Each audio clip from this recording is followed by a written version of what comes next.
Good morning from Panhandle Outdoors, America's only daily outdoor TV show. Your source for fishing, hunting, and information for folks who enjoy the great outdoors. Now sit back, relax. It's Panhandle Outdoors. Good morning, folks. Welcome to Panhandle Outdoors. I'm Winston Chester. Glad to hear this morning. I'm chuckling a little bit. I'll explain it to you later what all was going on this morning, but we're just glad to be here. We're glad you're watching our show. We appreciate the viewership. Appreciate the sponsors and you using our sponsors. I sure use a lot of them myself, including our weather brought to us by Gulf Coast Air Conditioning, Drew Pollard. I know you enjoyed having him on yesterday. I encourage you to bring a toy by next Saturday by a shop there, and they're going to take them up there to the Waller Elementary School. Today's going to be nice. It's going to be high of 72, low of 54. The weather has been absolutely gorgeous the last couple of weeks, and this week also. It's just really been nice weather. Hope you've had a chance to enjoy it. A little cool in the mornings, but it's ended up in beautiful afternoons and all. Our water temperature dropped down a little bit. It's 65.8, right at 66 degrees. So that's a little bit of a drop now this week, and it's because of, the sun's getting down real low, and it's just those currents are moving in, and the fish are moving. I've talked to some people. They caught some pompano a little bit, but not catching much. The big ones are the ones that go winterized are staying here, but the others are already gone. Our riverines brought to us by Mountain Dew. On the outdoors with Mountain Dew. The river has not changed, I swear, in about 2 weeks. I know. Bluntstown is at 5.3 with Apalachicola, and the Caryville reading on the Choctawhatchee is 4.2. And not much movement at all. Our wind direction is coming west-northwest, and our tide chart brought to us by Kenneth Forest Lawn. We're looking at some good tides today, but great tides Friday, Saturday, and Sunday. Look at those strong tides. That's going to be some really good bay fishing in our tidal system. That really looks good. All right, we're going to take a break, and we'll be right back. Okay, welcome back. I want to read this email to start off with. And it sort of sums up a lot of situations especially for our older outdoorsmen, and a lot of things folks take for granted, like at boat ramps and all. And this is from John Ray. Watches the show every day. He's watched the show since the beginning. And he said, "Hey, dear Winston, saw your show today." This was last week, right before Thanksgiving, and we're talking about the things we were thankful for. So let me read this to you because it was important to me. I saw your show today and brought back to mind some of the things I'm thankful for. My health is not good right now, but I'm very thankful now that my wife took me to the Apalachicola River Management area to go squirrel hunting. So she drove them down there to squirrel hunt. That's big in itself. And okay, it was absolutely beautiful. After hunting for a while, we rode down to the boat landing at Saws Creek and the lower landing on Howard Creek. Was overwhelmed with thankfulness to the county for what they have done to these landings. Boats have been left so I can launch my boat at either place because I can pull my boat up on the dirt that enables me to get in. And that's what we take for granted. We want to build these big fancy docks, which are nice, but a lot of times the older folks cannot get in their boat. I've seen it at boat ramp. It's a challenge to get in. So he said, I felt blessed to have these two places along with Iola and Willis landings available so I can launch my boat. Hope the government officials think about elder limitations when designing launch facilities. That's something we need to talk to all our counties about. On North Bay, I only have Donald Penny boat ramp now, and I can't even launch my boat at Cargray Park. I don't know of any place on East Bay, and the only one on the Choctawhatchee River where I can launch a boat. You just don't know of any places there because you can't get in the boat. Again, I'm thankful for your show that I watch every day and the thoughtfulness of some of the government officials in continuing to provide a place for old people like me to launch my boat. Thank you, John. And that's so important in designing boat ramps and keeping that in mind. You can have that ramp there, which is good, and a lot of folks use it, but have a place over on the side so folks can just get in their boat like that. And I wanted to mention Apalachicola Management Area. I pulled it up last night. I want to show you this area right here. This is okay, let me sort of start at the top left-hand corner because that's Howard Creek up there. Okay, so it shows you the boat ramp. And of course, you can see I'm gonna go down the left side, a Misfit Landing and all that. But anyway, let's go over here, Bloody Bluff Landing. See the boat ramp there. Also wheelchair access. Now this is, folks, I'm always showing this around Tate's Hell area. This is a different kind of map. But let's go all the way over here to Whiskey George Creek. Okay, you see that over there? That's a good landing. Coming on down here, Gardner Landing. All these landings, most of y'all have never heard of these places. And that's not all that bad. And then Cash Creek, that area. But anyway, it's up in the logo. You see the third on the boat ramp, over and third down in yellow, that's a boat ramp. Then the next one's a primitive boat ramp, which means a little bit harder to get in. But you got bike trails, you got all kind of stuff that's really, really cool stuff to get in there. So I just wanted to show that to you also. And while we're talking about it, we mentioned day before yesterday, the trophy catch, the Florida trophy catch, catching the bass and all. Somebody's going to win this nice boat this weekend. I just wanted to sort of share with you. These are the 5 finalists. I think they just drew them out of a hat. But this, if you catch an 8-pound bass or more, we mentioned it before, FWC, this is the 9th year maybe doing it. But it sort of explains, you go online to find out. I'm not going to read everything to you, but basically if it's 8 pound, you require a photo or video of 8 pounds, you measure it and all, and then show the weight scale and everything, and they'll put you in there. And they're doing all kind of studies off this now, and it's really, really cool. It's a win-win situation. And here, I looked up the leaders. There are 4 different leaders. This is Bill Chumler from Lake Panasoffkee, rod and reel with artificial lure. And he caught this last week, November 22nd, 9 pounds, 6 ounces. The second one is Michael Carroll from Crooked Lake. I don't know where that is. 8 pounds, 3 ounces. Caught that one in October. How about Raymond Anderson Lake Walk-In Water? I don't know where that is. It ain't from around here. That's an 8-pounder, 3 ounces. And the last one, check this out, Trenton Gillio in a private pond. I know where that is. 13 pounds, 6 ounces. What's fun about that, these are all released. You can release that one, look at that belly. You can release that one and catch them again next week and get your kid to catch them and enter it again. And maybe it'll gain another ounce. But anyway, that's that trophy catch that they're doing with FWC. Well, I haven't talked a lot about it. It's interesting what they're doing, because it's a lot of fun catching 8-pounders and all.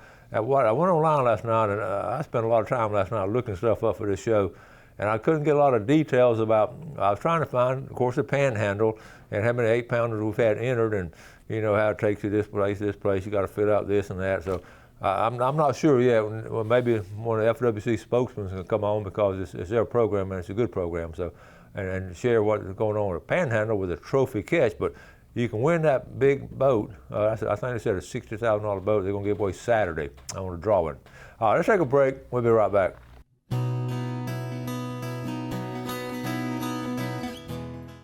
Okay, welcome back. Got a short little 40 seconds clip of Heather Taylor, Chad, and their son Grant. We just caught a little bass the other day. This is a tickle, or speckled trout. Let's see. We'll see if we can run this right here. All right, here we go. I don't know if they're fishing Choctahatchee and Apalachicola. I think this is Apalachicola, but now he's excited. You can tell it was cold last week. They did some serious fishing, but he's reeling it in and working it hard. And look at here. Nothing like catching these little trout. I mean, that's a nice trout. Look at there. I know he's proud of it. Nothing to it. Nothing to it, Mom. Just all you gotta do is just hook them and reel them in. All right, thank you, Heather, for sending that. Okay, now we're going to. I've got a couple more pictures I want to show you. One of the things I also talked to. We're talking about doing the customized rods for Christmas present. I talked to Steve Taylor yesterday, and he's pretty well. He's got some stacked up. He's doing I told him when you do good quality work like he does, then this is what happens. But keep him in mind. He might could squeeze one in with Sandhill rods, but Steve is an excellent rod maker. We put your name on it and all, but maybe keep in mind for next year, for birthdays, Father's Day, Mother's Day, anything like that. Go ahead of time and order one of those customized rods, because they're something special. And speaking of something special, I'm going to show this right here. This Hannah Emmett with Falcon Sellers and Alsa Brooks and all those got a got my first deer today. This is during Thanksgiving. Is that not a great picture? And Linda Emmett's daughter, if you remember Linda, they used to be on the show. This up here in Youngstown. That's a nice buck, isn't it? Good job, Hannah. There it is with Jeremy, Jernigan, and Falcon. Good picture there with Keelan. All right.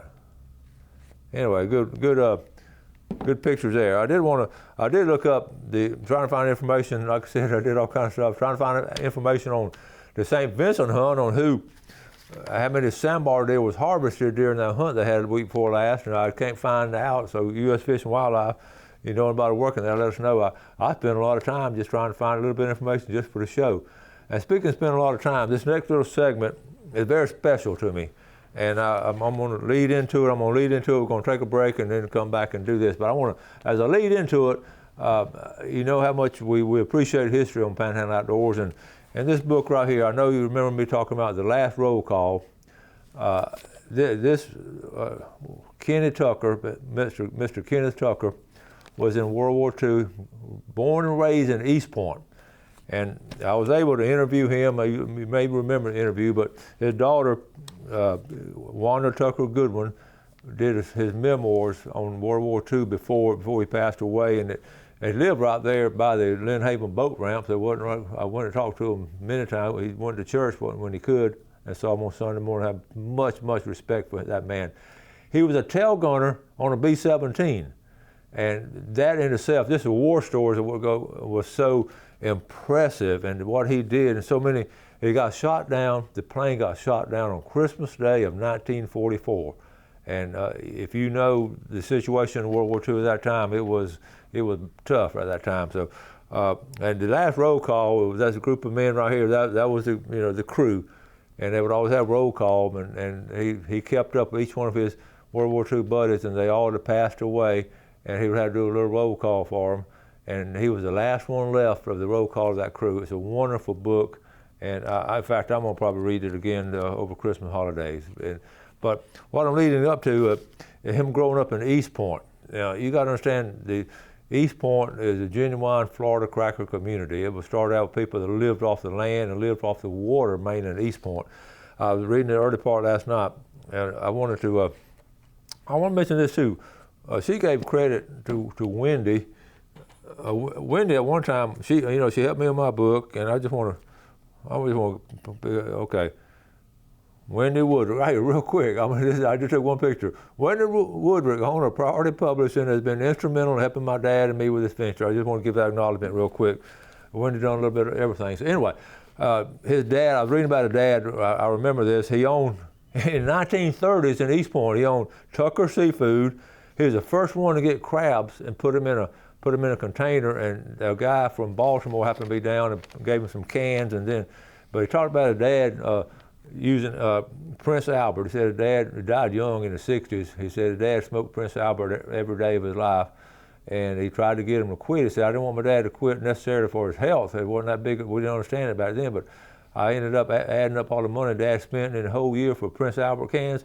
He said Dad spent $67 in a whole year. He said, Dad, look at the money you could save, $67. So, and then his mom, talking about his mom, was a teacher in a one-room schoolhouse. I'm giving you the background of the area.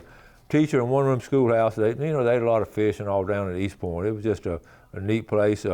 Had 6 kids. She lived to the age of 93, and he said one of the things that she loved to do, she still had kids and grandkids in the East Point area, and they'd come by every now and then and either take her to church on Sundays, or either come by and get her, go down in the woods and grunt some worms, and go fishing at Whiskey George Creek, which she loved to brim fish there since she was a little girl to the age of 93. So that's the background of the people of East Point.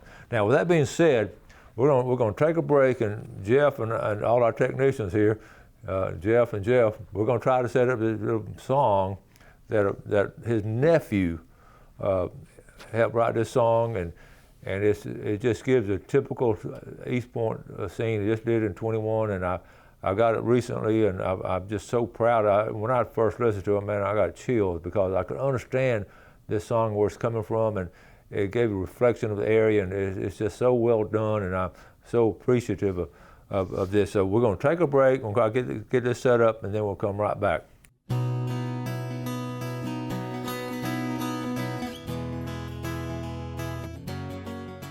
Okay, welcome back. We're not going to touch anything. This has been a job doing this. Yeah, we think we got to set up. Here's the song, and we're going to try to get it going. We're going to talk about it later, but let's see if it's working now.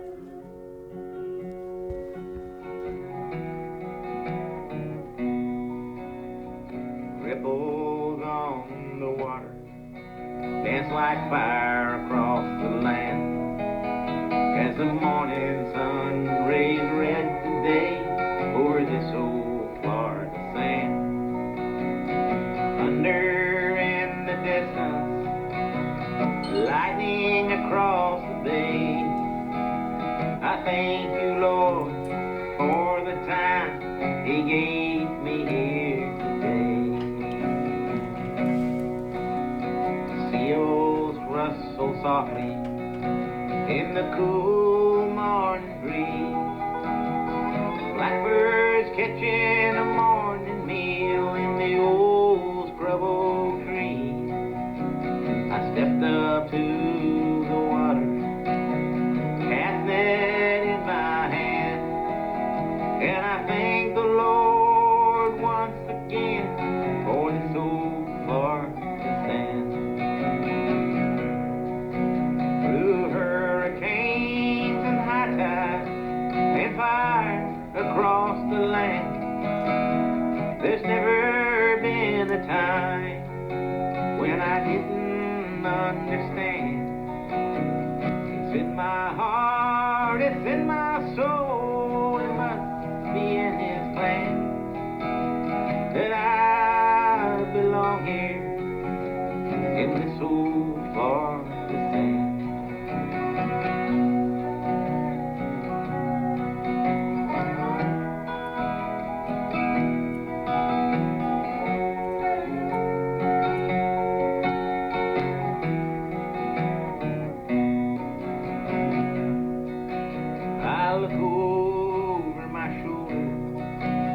Crosses I see, standing there to remind me of the one who died for me.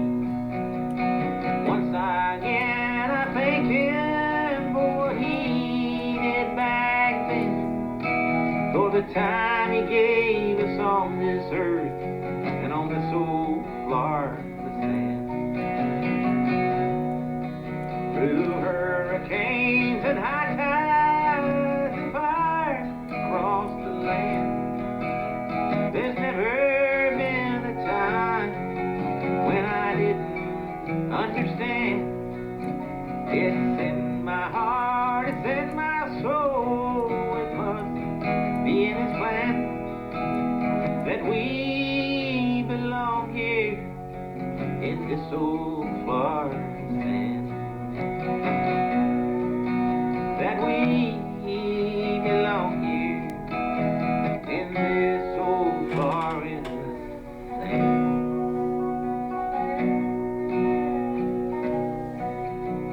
It's going to do credit.